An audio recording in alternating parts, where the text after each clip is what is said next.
নমস্কার বন্ধুরা, করবিস কিচেন চ্যানেলে স্বাগত। আমি আবার আজকে আপনাদের সামনে উপস্থিত হয়েছি। আজকে আমি আপনাদের কাছে নিয়ে এসেছি ইলিশ মাছের রেসিপি। ইলিশ মাছ তো সবাই নানা রকমভাবে বানান। এই ইলিশ মাছ ভাপা অকেশান হিসেবে বানিয়ে নিতে পারেন। আমি যেভাবে বানাই সেভাবেই দেখাতে চলেছি। চলুন আর শেষ পর্যন্ত আমার সঙ্গে থাকুন। প্লিজ আমার চ্যানেলটা লাইক, শেয়ার, সাবস্ক্রাইব করে নেওয়ার অনুরোধ রইল। কীভাবে রেসিপিটা বানিয়েছি চলুন দেখাই। প্রথমে আমি দেখুন আমার ঘরের পাশে আমার দুধ কচুর পাতা রয়েছে, সেই পাতাগুলো আমি কেটে নিচ্ছি। এগুলো কিন্তু বেশ ভালো, গলা চুলকায় না। নানা রকম রান্না করি, 2-1 মাস অন্তর এগুলো কিন্তু বেশ বড় হয়ে যায়। মাঝে মাঝেই তখনই কেটে কেটে করি। সেই ডাঁটাটা দেখুন দুধের মতো বেরোচ্ছে। যেভাবেই খান, ডাঁটাগুলো ঝোলেও রান্না করে দেখিয়েছি, টেস্ট অসাধারণ। এখন এই পাতাগুলো সমস্ত কেটে আমি রান্নার জন্য নিয়ে নেব। দেখুন এই পাতাগুলো যেগুলো হয়েছে 4-5টা, সমস্ত পাতাগুলো কেটে নিয়ে নিলাম। এইবার এই রকম পাতা থাকলে বা এমনি নর্মাল কচু পাতাও রান্নাটা করতে পারেন। এই কচু পাতাগুলো ভালো করে ধুয়ে পরিষ্কার করে নিয়েছি। প্রচুর ফাঁদ থাকে, একটু ঢেকে নেবেন। যাই হোক, আমি একটা ইলিশ মাছ নিয়ে নিয়েছি, ডিমওয়ালা মাছ। তারপরে ইলিশ মাছটা যদি সাদা হয় তাহলে কিন্তু সেই ইলিশ মাছের টেস্ট বেশ ভালোই হয়। এইভাবে মাছগুলো আমি এখন যেগুলো কেটে নিয়েছি সেগুলো নিয়ে নিয়েছি। এবার একটা থালায় তুলে নেব। প্রথমে মাছগুলো, ইলিশ মাছ ভালোবাসেন না এমন লোক হয় না। কাঁটার ভয়ে যারা খেতে চান না তারা ইলিশ মাছ ভাজা আর তেল দিয়েই খেতে পারেন। আমাদের তো ইলিশ মাছ ঝোলে ঝালে অম্বলে এভাবেই রান্না করি, আর কোনো কথা হবে না। এবার মাছগুলোর মধ্যে একটুখানি লবণ, লঙ্কা গুঁড়ো আর একটু লেবু মাখিয়ে দিচ্ছি। এতে কিন্তু কী হবে, ভেতর পর্যন্ত মশলাগুলো ঢুকে যাবে। আপনারা মনে করলে একটু হলুদ যোগ করতে পারেন। লেবুটা দেওয়ার পরে মাছগুলো ভাঙবে না, অথচ নরম তুলতুলে হবে, গালে দিলেই মিলিয়ে যাবে।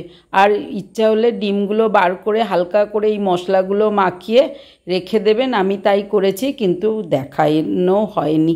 যাই হোক, সমস্ত মাছ এবার 10-15 মিনিট এইভাবে রেখে দেব। চলুন যেভাবে রান্না করব তার জন্য মশলাটা তৈরি করে নিই। 4 চামচ হলুদ সর্ষে, 3 চামচ পোস্ত, 3-4টে কাঁচা লঙ্কা, 2 চামচ চুরচুর টক দই আর কিছুটা সর্ষের তেল নিয়েছি। সাদা সর্ষেতে ঝাঁঝ কম বলে আমি সাদা সর্ষে নিয়েছি। কালো সর্ষে দিয়েও আপনারা করতে পারেন। পোস্ত দিলে আরেকটু সর্ষের ঝাঁঝটা কমে যাবে। কাঁচা লঙ্কা দিলে তেতো হবে না। এর সঙ্গে সামান্য একটু লবণ যোগ করে দিন। আর টক দইটা দিয়ে আমি মশলাটা রেডি করে নিয়ে নেব। এতে 2 চামচ সর্ষের তেল পেস্ট করার আগে যোগ করে দিন। এই পাতুড়ির মশলায় সামান্য একটু নারকোল কোড়া বা চারমগজ যোগ করতে পারেন ঝাঁঝটা কমানোর জন্য। এখন মশলাটা রেডি। এর মধ্যে যে লেবুটা বেঁচেছিল আমি মশলার মধ্যে দিয়ে দিলাম। একটু টক ভাব থাকলে টেস্টটা ভালো হবে। আর একটু 2 চামচ 3 চামচ সর্ষের তেল মিশিয়ে দিয়ে দিন। লবণটা এক্ষেত্রে একটু দেখে নেবেন টেস্টটা বাড়ানোর জন্য। আমি এখন এর মধ্যে একটু ধনেপাতা কুচি দিয়েছি। নানা রকমভাবে টেস্ট মাঝে মাঝে পাল্টে খেলে তো বেশ ভালোই লাগে, সেরকমভাবেই আমি করেছি। এইবার মাছগুলো নিয়ে নিয়েছি, ঠিক কিছুক্ষণ বাদেই ফিরে এসেছি। এইবার এই মশলা যেগুলো বানিয়েছি মশলার মধ্যে মাছগুলো যোগ করে দিন। মনে হলে মাছের ডিমগুলো বার করে মশলাটা ভেতরে মাখিয়ে আবার প্রবেশ করিয়ে দিতে পারেন। আমি কিন্তু সেটা মাঝে মাঝে করি, এতে আস্তে করে বসিয়ে দিই, কোনো অসুবিধা হয় না। নাড়াচাড়া করব না, পুরো মশলা দিয়ে কিছুক্ষণ রেখে দেব। এইবার কচু পাতাটা নিয়ে কচু পাতার মধ্যে প্রথমে একটু তেলটা ব্রাশ করে দিলাম।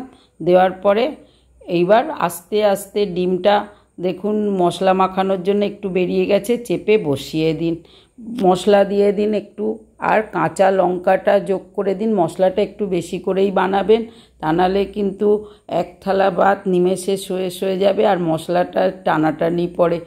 এইতে কচু পাতা শুদ্ধ যেহেতু আপনি খেয়ে নিতে পারেন, কিছুই নষ্ট হয় না আর টেস্টটা বেশ সুন্দর হয়। এইবার কচু পাতাটা এইভাবে ধীরে ধীরে মুড়ে দিন, তবে হালকা হাতে মুড়বেন। এটা তো আর কলা পাতা নয়, একটুখানি এদিক ওদিক হলেই কিন্তু ফেটে যেতে পারে। ধীরে ধীরে করে নিন, বেশি নাড়াচাড়া করবেন না, ফেটে গেলেও অতটা অসুবিধে নেই। যাই হোক, আমি টুথপিকটা গেঁথে দিয়েছি, আর একটা বসিয়ে দিলাম, দিয়ে মশলাটা একটু বেশি করেই দিয়ে দিচ্ছি। এবার এর সাইডে আমি কাঁচা লঙ্কা দেবো, উপরেও দিতে পারেন, সাইডেও দিতে পারেন। এইভাবে আরেকটা আমি ভাঁজ করে মুড়ে নিচ্ছি, সমস্তগুলো এইভাবে মুড়ে নেব। দেখুন ধীরে ধীরে এইভাবে মুড়ে নিন, একটা না হলে দুটো দিয়ে মুড়তে পারেন। এই কচু পাতাগুলোও কিন্তু ভাজা হয়ে গেলে ইলিশ মাছের সঙ্গে দারুণ খেতে লাগে। যাই হোক, এটার মধ্যেও টুথপিকটা দিয়ে রেডি করে নিন সমস্ত মাছগুলো। এখন আর কিছু করার নেই, মাছগুলো আমি গ্যাসের কাছে নিয়ে চলে এসেছি, সবগুলো করে নিয়েছি। এইভাবে একদম নরম হাতে কিন্তু এটা রেডি করে নেবেন, বেশি জোরে জোরে করবেন না, তাহলেই কচু পাতা ফেটে যাবে। ততক্ষণে প্যানটা বসিয়ে তেলটা গরম হয়ে গেছে, সর্ষের তেলই নিয়েছি।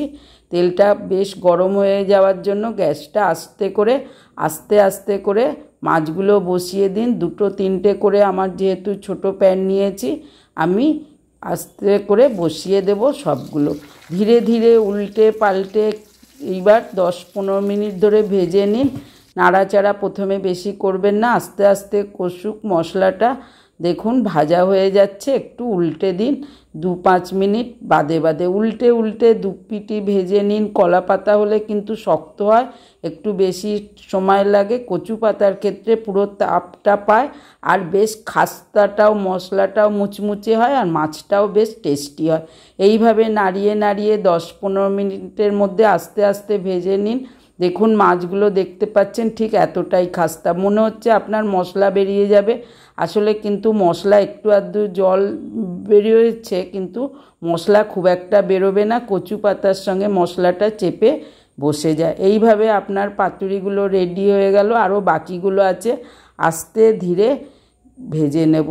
সমস্তগুলো ভাজা এইভাবে ভাজুন। যেগুলো তুলে রাখবেন সেগুলো একটু অল্প ভেজেই তুলে রেখে দিতে পারেন, কারণ এইগুলো করলে অল্প হয় না, অনেকটা করেই 2-1 দিন খাওয়ার জন্য স্টোর করে রাখা যায়।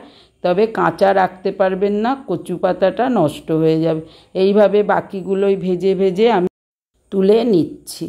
এইভাবে কিন্তু পোনা মাছেও করতে পারেন, পেটিগুলো করতে পারেন, এমনকি ভেটকি মাছেরও করা যায়, বড় প্রনেরও করা যায়, যেগুলো আমার দেখুন চ্যানেলে করা আছে, আমি লিংক দিয়ে দেবো, আপনারা দেখে নেবেন। প্রত্যেকটা পাতুরির টেস্ট আলাদা, এমনকি ভেজ পনিরও পাতুরি আমার করা আছে।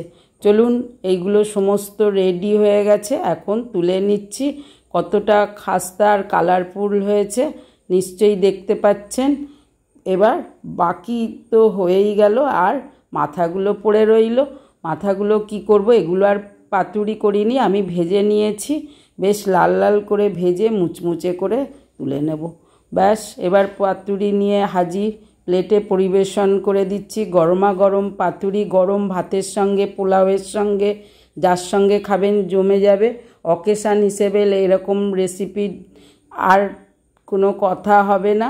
একটা আমি ছাড়িয়ে দিচ্ছি, দেখুন কেমন হয়েছে, ভেতর পর্যন্ত ভাজা হয়েছে। আর দেখুন কতটা, একটুও কিন্তু মশলা বেরোয়নি, সামান্য একটু যা হালকা জল হিসেবে যেটা সেটাই বেরিয়েছে। এবার একটু ভেঙে দিলাম, নরম তুলতুলে মশলাওয়ালা দেখুন ইলিশ মাছের পাতুরি। বন্ধুরা বানিয়ে ফেলুন অকেশান হিসেবে।